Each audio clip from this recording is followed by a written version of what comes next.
Hello YouTube viewers! So for today's video, kinilaw mi kay nag-crave mi ana. So una is akong gipang hiwa o gikuan og liso ang kamatis. And then agkatupong kalamansi o aputong gi-slice daan para unya diretso na to siya. Nya kanang kamatis is kaduhanan nako gi bahin kay para sa kinilaw og unya bulinaw pud itlogan para sa among panihapon. So after nako ana is nagpakpak nako og pipino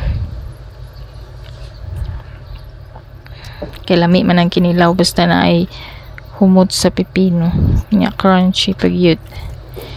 And then the usual basta naadto kay buhaton na sige kog hinaw.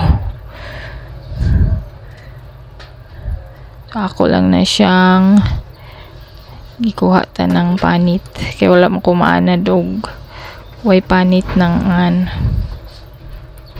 nay panit di ay.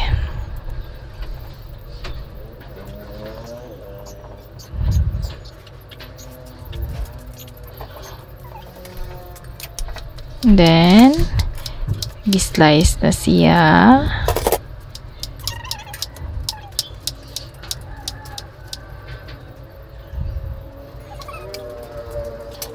Para na siya sa kinilaw ug gusto lato I mean. Kanamo na siya ang lukot. Ginaingon na nila nga part daw na ako na bato niya na ay lukot pud mo pilit ana na diha dapit ingon sila itlog kuno na sa ista na pay uban maingon tai kuno sa ista. So far lami man kayo ang lasa ana samot na og daghan og kalamansi.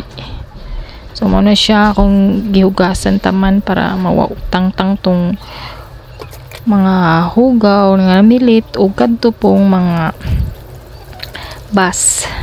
Gisunod nako ang lato. Sa English itawag na siya og sea grapes kay mura man na siya gagmay nga grapes. Then same hugasan lang na siya taman. Gamitan na nako og strainer para di masigok balik ang tubig inig hugas. Then putang na ko siya sa plato para naka-separate na ang pangkilaw ug ang tusluanan sa lato. Nagbutang na ko og kalamansi, asin, suka ug napaday na bilin antong lamisa nga luya. So every time gyud nga butang kog luya gusto na ako is nakasudsud or shredded kay para makaon na ko ang luya. Yung sila daghan kuno nag health benefits maong why not gagmayo na to para makaon gyud kay kasagaran dugmokon ra man na siya or slice ra niya malabay ra pud.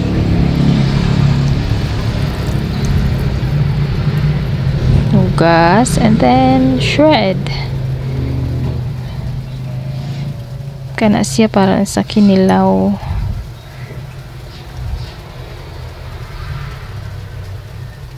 Para mawa kuno ng lansa o mahanghang gamay. And then kare na pud separate na ako para sa tusluanan sa lato.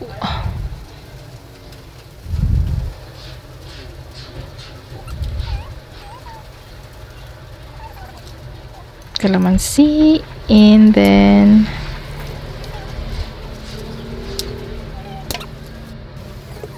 ang luya sobra pagsudsud. Next is akong gikuha og ulo ang bulinaw para matangtang tong murag pait-pait nga na ay mga tinae pud.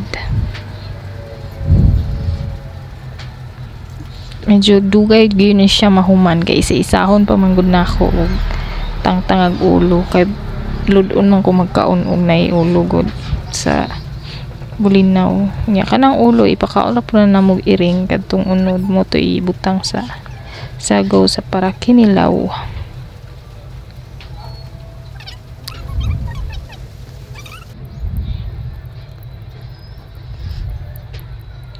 Then mauna na siya ang finished product.